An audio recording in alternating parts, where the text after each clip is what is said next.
तो काय आपला विषय नाही, तो त्यांचा विषय आहे. ते कुठच्या पक्षात जातील किंवा ते मला काय माहिती नाही आणि जाऊ शकतात ते, कारण त्यांना शिंदे सेनेच्या सर्व पक्षातील नेत्यांनी सहकार्य केलं होतं. त्याप्रमाणे उबाटाच्या सुद्धा सर्व नेत्यांनी सहकार्य केलं होतं. त्याच्यामुळे त्यांचा निर्णय, ते त्यांच्या निर्णयात मी बोलू शकत नाही. निलेश राणे यांनी नुकतीच एका माध्यमांना मुलाखती देताना एक तुमच्यावर आरोप केला होता की त्यामध्ये असं एक प्रसिद्ध झालं होतं की समीर नलावडेंच्या कुकर्मामुळे कणकवली नगरपंचायतमधली सत्ता गेली, असा निलेश राणेंचा आरोप होता. मी त्यांना एवढंच सांगेन की काही लोकांनी राणे साहेबांचा फोटो काढून कुकर्म केलं. आता निदान निलेश राणे साहेब त्यांच्याबरोबर होते म्हणून राणे साहेबांचा फोटो लावून ते एक सत्कर्म चांगलं करावं असं मला वाटतं. विजयी बॅनर लागलेत. कुठला फोटो?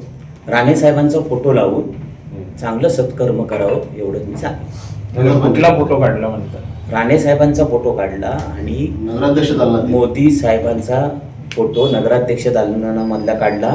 मी तुम्हाला सांगतो तुम्ही सुद्धा काल सर्व पत्रकार मित्र उपस्थित होता. पहिल्याच दिवशी नगराध्यक्ष जेव्हा आतमध्ये गेले केबिनमध्ये तेव्हा देखील 2 फोटो तिथे होते केबिनमध्ये नगराध्यक्षांच्या.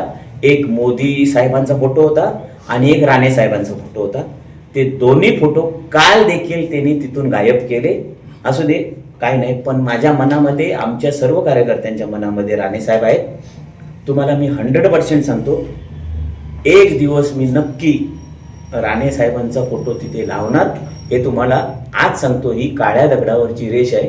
तुम्हाला त्याच मोठ्या मनाने आम्ही राणे साहेबांचा फोटो लावले खेरीज मी गप्प बसणार नाही, हे तुम्हाला आज मी तुमच्या माध्यमातून सांगतो. साहेब, आपल्या 5 वर्षाच्या कारकिर्दीत सगळ्यांना उत्सुकता असायची ती पर्यटन महोत्सवाची. आता जरी तुम्ही सत्तेत नसलात तर यापुढेही तो महोत्सव चालू राहील किंवा कसं काय? आता काही गोष्टी आहेत ज्या मी या नगरपंचायतच्या माध्यमातून करायचो, तर त्या गोष्टीवर माझं बंडू हरणे आणि अण्णा गोदे प्रामुख्याने आम्ही तिघेजण यामध्ये सर्व डिस्कस करायचो आणि बंडू बांगण. तर हे आमचं चालू आहे बोलणं. कालच माझ्या घरी आम्ही एकत्र बसलो होतो की या विषयामध्ये काय काय आपल्याला करता येईल याचा एक साधारण थोड्या दिवसात विचार करून तुमच्यासमोर पुन्हा विषय घेऊन येईन.